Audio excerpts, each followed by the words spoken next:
Let's get on. Let's get on to the lobsters. That's it. Mr. Phoenix. Nothing. Get on.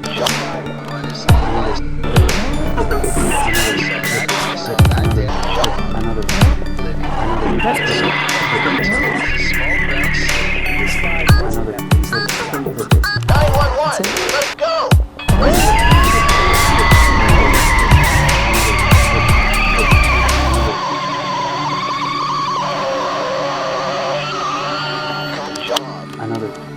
Nothing.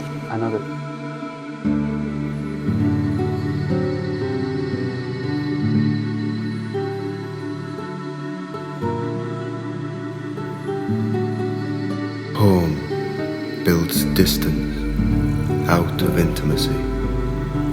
The state of and of being aimed elsewhere. In a dream, I met my father in the house we all once shared. He cried canal water, trying to swaddle me in a ribbon of linoleum. When I dress you, I'm teaching you how to dress someone. He smiled a harbour. I only hope the other worlds you pass through do not teach you to regard such acts as loans. The home builds intimacy out of distance. One afternoon he said, "It would be nice if I could come back with you." I told him Deli Ali was back on form. My manager made a joke about euthanasia. I forget the punchline, but I remember letting out a stream of discomfort, of cowardice through my nostrils, what HR termed a snort, a so-called lingering of complicity. And there was another one, the punchline, simply stillborn. I wish I could be honoured, to be in some distinguished place. I wish I could be in some distinguished place, a podium underneath a chandelier, which I'm upstaging, whose trinkets tinkle bitterly above my gleaming best reward, with Donald Glover looking on from just before the wings, so I could say that I am honoured, tearfully thanking my father, who does not know what, and a joke about my magnificence. Suddenly turning on this and almost sloppily, like Frankie de Jong, into an inspirational and enchanting display of gratitude and humility.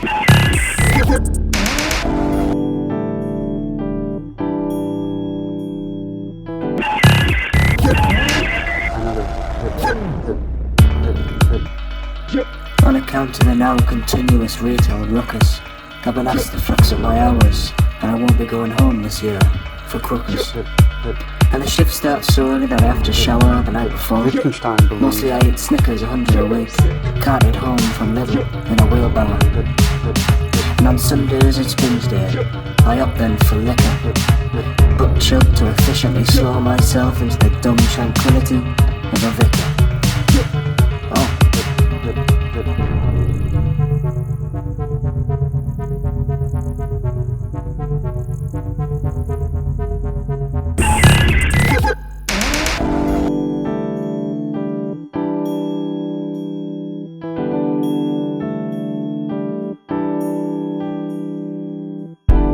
Curious, how swift a rumour, stewed till vile at home and slyly worded with slanted brow, founded in an unspoken gnawing away, will race a hasty lark over the garden fence, benchmark of our obligations. What makes your neighbours wonder what philanthropist contracted such an ostentatious kitchen extension during Emily's privately provided gender transition? But what I call my territory is never just a place.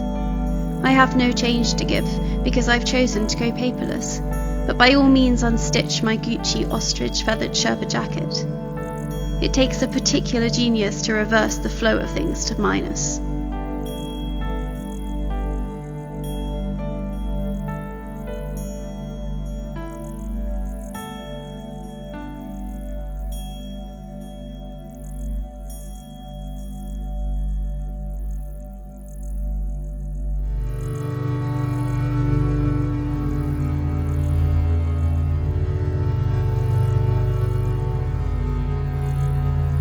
After lunch, I googled images of Mr. Phoenix in his prime. Sat beside him, scrolling through. He glanced over indifferently. See here, Mr. Phoenix, when you were Johnny Cash. He looked blankly, then irritated, baffled. He said, when I was Johnny Cash? Here's what I can't remember. Here's what hasn't yet happened. Billboards often offer good advice. Advertising signs have made me better. Here's what I said when I thought you were in your room. When I enter a room, I want everyone to just know that Hugo Boss really is me. Here's what I said when I thought you were in your room. Your brain is where it wants to get to, like your brain wants to get to where it started. Dancing over blooded vomit, like a rabbit with myxomatosis, your Ralph Lauren slip-ons ruined, like your first only date with Karen from HR Karen gingivitis, strolling up Charing Cross Road, not the place for feces. No, you mustn't falter, that would be cruel. Be sure to embrace the exemplar of our eventual insanity, crawling upwards to that folded edge that you call home. Well, here's what I meant by home. Headlights fuse my souls with asphalt like a run-over raven. I've not watched The American Office, but I've seen all the bloopers. When I enter a room, I want no one to think that I'm an easy sell. When you rewrote your CV, you claimed to speak fluent drizzle. Here's you at Pizza Express, teaching me that there's no knowing what causes it. Boss is a good fit for tall and skinny men, but it's more than that. I said, good morning, Mr. Phoenix, drawing the curtains in his room. Bright frost. Naked trees. Nice to meet you, he said. My name is Leaf. Here's me leaving the room when you suggest that we watch Still Alice. Here, December. Wait. Here's... I'm really sorry if you heard that. The guy at the Lansdowne says Le Gavroche is a hot dog joint. In getting run over, the raven becomes its nest. He saw that I wasn't doing anything wrong. I was only trying to help. He's upset. Eyes wide, gesturing arms. Who, Mr. Phoenix? The old lady. I didn't hurt her. I was only helping her get to her room. No. Who saw you, Mr. Phoenix? Oh. He scratches his chin and looks at the ceiling. Well, it was River, but I guess that doesn't matter, does it? He's dead, after all.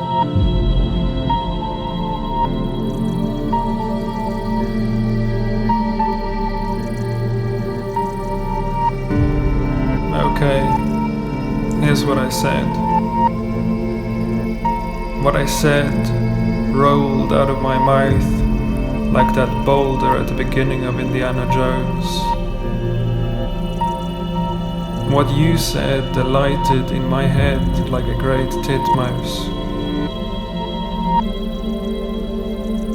Similes are odious unless conceived as kisses between concepts. Here's the ideal form of what happened.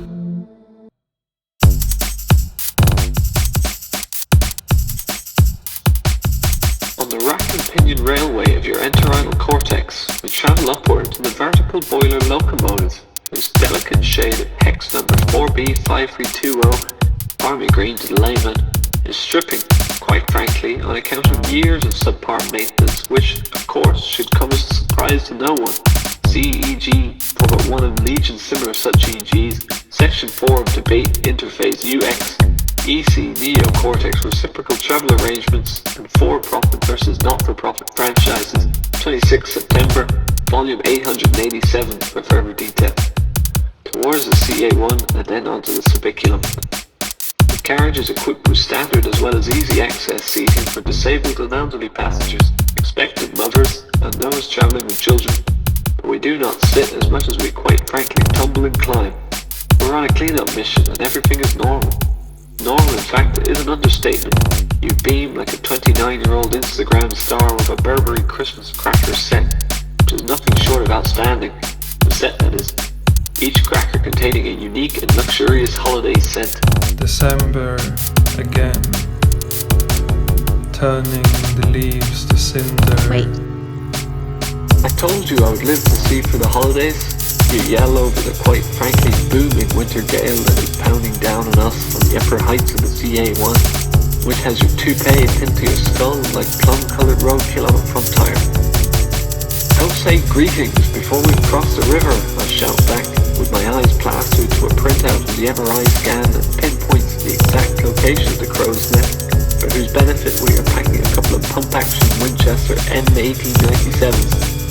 But instead of throwing your shiv-sharp, white-knuckled fists into the air like you did before, scream your name into the raging oral abyss of your timeless memory, you lean your head to the side, close your eyes like diamonds, eyes like a doe's, and tuck in your fumbling hands under the hem of your blue fleece jacket sleeves.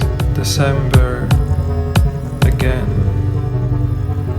turning the leaves to cinder. But under normal circumstances, scenic valleyscape of the subiculum is clogged with what quite frankly cannot be described as anything but an opaque, slow-moving form of high-caliber dung. The kind that would see your cherry laurel produce a 10 feet vertical increase in a handful of picnic days.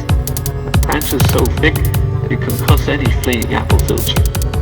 The subpar vertical boiler locomotive is kaput beyond repair, and the engine driver's call to mountain rescue has allegedly sent a family of St. Bernards to save us. But that, quite frankly, isn't what we need right now. You've pretended to be asleep ever since the conductor, grey-speckled, beret-wearing grid-cell with a Stokey accent and a heavy sigh, came by to punch out tickets. Now I'm wise to your game.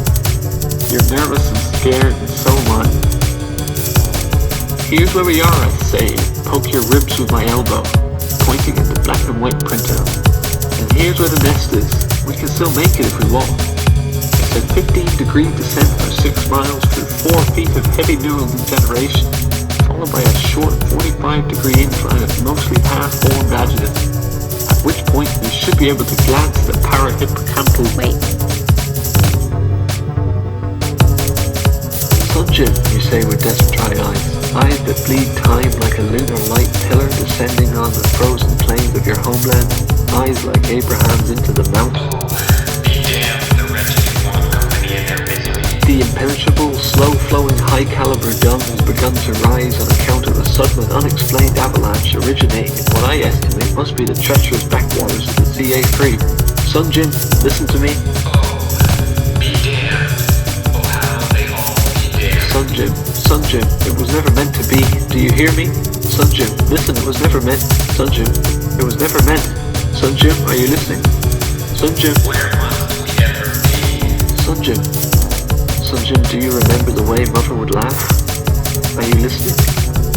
Your mother, Sunjin, your mother, her laughter, she laughed the way she laughed it could put the whole world to right, Sunjin. Are you listening, Sunjin? Do you remember? I remember it, Sunjin. It was Sunjin. It would put the whole world to right, Sunjin. I remember it, Sunjin. I remember it as a feeling. Do you understand? Sunjin, I want you to know that it's okay? Sunjin, are you listening? Sunjin, I want you to know. Sunjin, that will never happen, Sunjin. I want you to go now. You must go. Wait. Which is to say, hold on.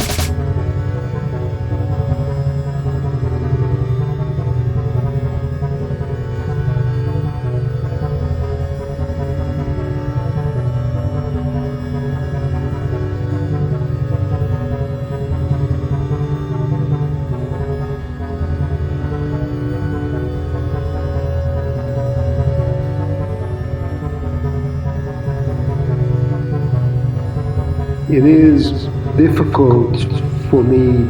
This, I am so bad. It's like, what's it called? Yes, is it retching? No, yes, reaching, that's right, of course, reaching.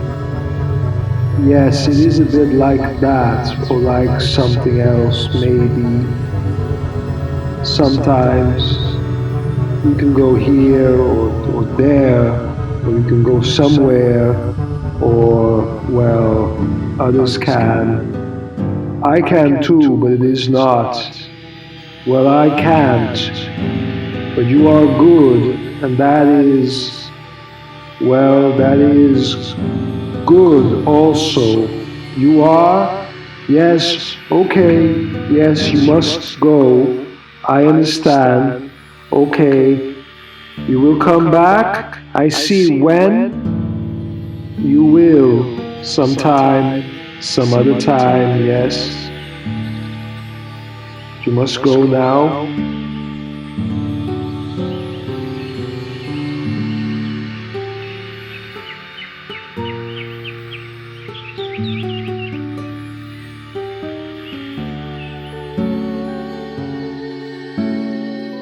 December again, turning the leaves to cinder under the blistering snow, silencing your recent penchant for making potpourri.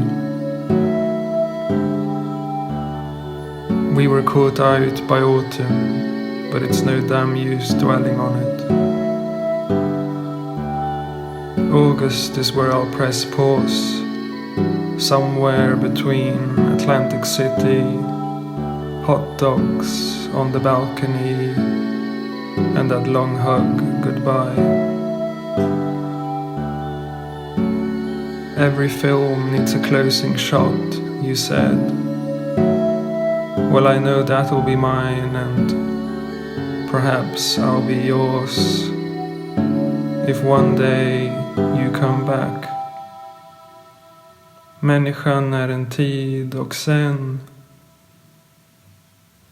never mind. Vojne.